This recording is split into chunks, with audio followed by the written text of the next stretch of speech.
Folks, here is the New Holland 640 round baler. These make a 4 foot wide by up to 5 foot tall bale. You can make them 4 foot or anything in between, however you set the twine system to work for you.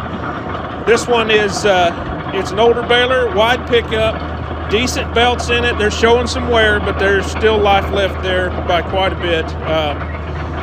Overall wear a little bit on this baler, but like I said, if you're just getting started, this is going to be a good little baler for you. Wide pickup, it does have a bale ramp, good set of tires on it, 540 PTO. And here's your twine system working. If you guys have any questions about this baler, feel free to give us a call. We'll do our best to answer them.